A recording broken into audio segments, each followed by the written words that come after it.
Awesome, thank you. We're good. Okay, we're good. All right. Good morning, everyone. So my name is Selenea Gibson. I am a NOAA EPI MSI fellow, part of Sensors, and I come to you from University of Maryland, Baltimore County.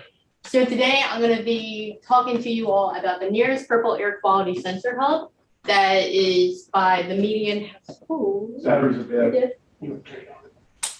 Okay. Turn back on. So by the median household income census block groups in Baltimore City and Arundel County and Baltimore County as well. And this is all taken from the 2021 data. So I want to break this down for you all. There's two particular things that I'm looking at. One is the EPA sensor hubs that are located within the region.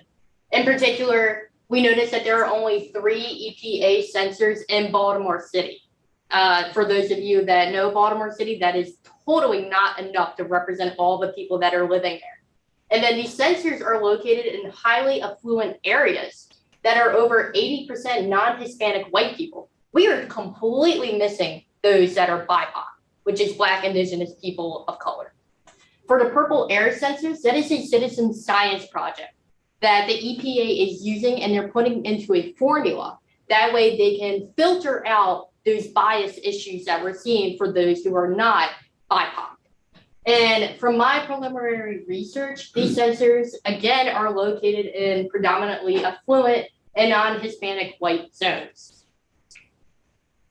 So, of course, why this matters. So Baltimore has a lot of heavy industry. They just put in an Amazon warehouse. They have the incinerator, which is literally located in this area where a ton of BIPOC people live. All of that is getting into people's lungs, and they can't breathe normally.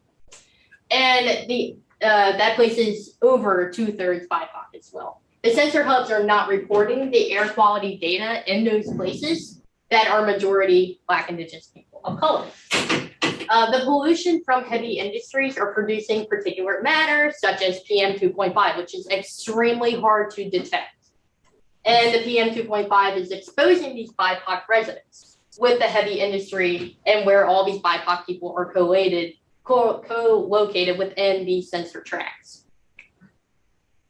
So I want to reiterate that the racialized wealth gap in the air quality sensors leads to bias and unknowns in our air quality data. This is something that needs to be fixed immediately. And the co-location of heavy industry and BIPOC communities leads to a systematic inequality in our understanding of health hazards that affect BIPOC communities. We're not getting the full picture. And because that these people are BIPOC, they are displaced. And the nearest area that they can get help, they can't reach with public transportation because they are being, disseminated. They're being located in different areas that they can't get to. So my particular study of interest is Baltimore City. This beautiful Strava map on your right-hand side is indicating this kind of line. If you look, it makes an L, and that is what we call the white L. That is where all the non-Hispanic white people that are affluent are living. One thing in particular is that it's really, really lit up in this particular area. That is the Inner Harbor. Huge, huge tourism. Up in this area is Roland Park. Very, very wealthy with their median household income. The area that is extremely dark, well, this is our beautiful Black Butterfly. That is where all of the BIPOC residents are located. As you can see, hardly any in the historical areas of Federal Hill and Roland Park. That is a big issue. So with the NOAA significance, relevancy to our NOAA social science, which is what I'm a part of, the goal number 1 is NOAA's impact on society is defined and measured.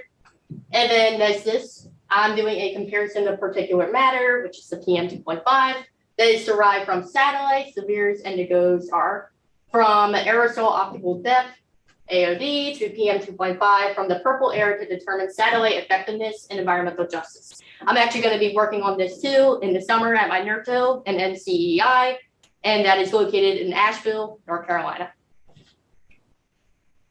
So why am I doing this? In particular, air quality affects people daily, but we never really think about those who are actually exposed to it. For me in particular, I am of a minority and I go into the city a lot, especially because I am a part of UMBC. And I personally am tired of breathing air that makes me sick. And I really want that to be fixed. And not just for me, but for future generations that are coming. And for those who are BIPOC, their voices really need to be heard because I'm tired of people being under the bus. It needs to change. So I created a hypothesis and I'm continuing to develop and work on it. But in particular, I saw that there is a significant difference when comparing both the health and racial ethnic divides around the PurpleAir quality sensor hub stations, particularly in Baltimore City. There's numerous questions that I came up with. I'm still kind of formulating them, but these are my top 3 for right now. And for every census block group that is displaced, where is the nearest PurpleAir sensor and the distance to it? You know, I need to run this focal location quotient. I need to run a nearest neighbor because I really need to figure out where this particular hub is reaching all of these individuals. And I will show that on a later map. And then are the census blocks that these hubs are in have a higher density of people nearby? Do they have a higher median income? And then third, what is the median income of census block groups into who are further away from these hubs? So I did a ton of coding. If any of you are familiar with coding, you know it's a lot of work. In particular, this is just 2 little screen graphs of about a 14-page script that I wrote in order to do this. And I'm actually still developing it. But in particular, these are all the variables that I ran just to produce one map. And that was to basically create different layers to represent all the areas that are being affected. These include the bunch of racial and ethnic groups that we see. So like, you know, like Native Americans and the Asian population, just the BIPOC in general. And then I also put the median household income because obviously that's something that I'm interested in. And this is all from the US Census Bureau with the 5-year ACS survey. And then over here is just a bunch of weighted means, and I'll talk about that in a little bit later. So here is a beautiful map of all of the block groups that are highlighted in different colors. What you notice is that we have sensor hub here, here, and here. Just ring a bell for anybody? It's an L shape. That's the issue that we're seeing, where this formulates the L. Again, Federal Hill, we have the Inner Harbor area, Roland Park. We have one way up there, and that is not representing any of the people who are BIPOC. Serious issue. So what I want to do is just break this down into like a little bit of a Beltway map. And this is basically representing the median household income. As we can see, we have a ton of dark red. Those are people who are below the median household income rates that we see within the city and the areas around. Again, BIPOC individuals. The places that are green are a lot of wealthy individuals, which are non-Hispanic white. Again, this is the Federal Hill, Roland Park area. So it kind of makes sense as to why these sensor hubs were put there. And this particular map is just the median household incomes by the census block groups. So what I did is that I broke it down so that way you can see that, hey, there are actually people who are not making a ton of money living in Federal Hill. So what I did was apply a weighted mean. That way you can actually see that, you know, these sensor hubs are here and they are actually picking up people that are living in these areas, but they're not using a weighted mean. So with me using a weighted mean, I was able to detect the bias that it's picking up. They are using what we saw here, which was without a weighted mean. So that is one thing in particular that I'm still trying to work on. That, hey, you need to put a weighted mean here because you're actually not getting the correct data that you think you are. And then this is the same map, but this is what it would show without that weighted mean. Where, hey, we see affluent people that are living here, and without that weighted mean, we see that they have a lot of money Same in Roland Park area. So this map is strictly of the BIPOC residents. And what we see here is that the kind of orangey color, if you will, is where the non-Hispanic white affluent people live. Again, it's an indicator. I put the census there so that way you can see. And this is without the weighted mean. And I'll show you guys the weighted mean map in a second. But again, this is what the EPA is getting from PurpleAir. And we see that there is a non-Hispanic white people living here. Same with up there. Now, keep this in your memory. So we apply the weighted mean, and we actually see that if we flip this around, there's an issue here. There actually is not that many people who are non-Hispanic white living here. There is some BIPOC as well. And then it's actually kind of scattering out too. So this area right here is kind of broken up with some more BIPOC individuals. Again, EPA is not using this kind of data. I am, because I want to represent that there are people of BIPOC who are actually living in Federal Hill and Roland Park, and they're not being accounted for. So this is sorry to be depressing this morning, but it's a very depressing map. Basically, this is a map that is indicating Baltimore City poor health conditions that are compared to developing countries. And one thing in particular is that we see residents of wealthy neighborhoods live to an average of 84 years, matching the life expectancies of Germany, Japan, and many other countries. Residents of poor neighborhoods live to an average of 66 years. That is a major difference. And that is matching India, Pakistan, and other countries that are big in developing and have a ton of industrial factories that are going on. This is something that needs to be changed.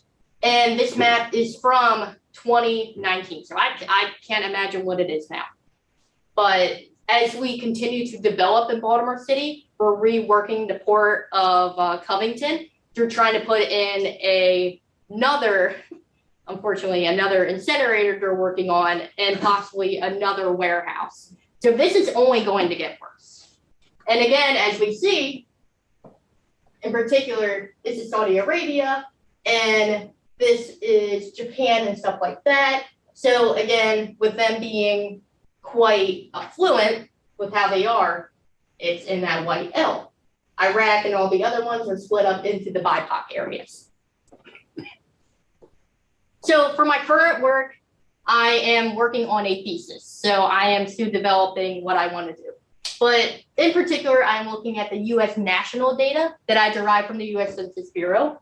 And that contains the PurpleAir quality sensor hubs data for the 50 largest metropolitan areas. Because I know that there is something going on nationwide. It's not just Baltimore City. It's everywhere. And people need to be aware of that. I'm also applying the statistical analysis to see if the EPA PurpleAir quality sensors are evenly distributed by using the location quotient, which is also the nearest neighbor analysis, by measuring the nearest neighbors that are within the proximity. So as you can see, we totally need more sensor hubs. And if people aren't willing to apply more sensor hubs, well, that's okay, but you need to expand how far those sensor hubs reach each of those individual people and those census tract groups. And then I'm also going to be establishing a relationship between the geography of redlining, block busing, and the locations of EPA PurpleAir quality sensor hubs across the U.S. metropolitan areas. Baltimore City has a very rich history when it comes to the slave imports. That was a big slave import city. And there's a reason as to why all of the sensor hubs that we see are within Federal Hill and Roland Park. Those are where we had the non-Hispanic white people living at the time that were housing slave or enslaved people. And all of the slaves that came were dumped into areas where we saw that black butterfly. Again, Baltimore City is a structural city that got the attention from other cities across the nation. So they kind of went on to that same track, if you will. So again, we see this issue in Flint, Michigan with the water crisis, and we see this specifically in LA, where we have different areas, especially we have a huge Hispanic population. So we're seeing all of this everywhere. these are my references and my acknowledgements for everybody that's been helping me in particular. And of course, I want to thank the Cesar program. So thank you all for listening.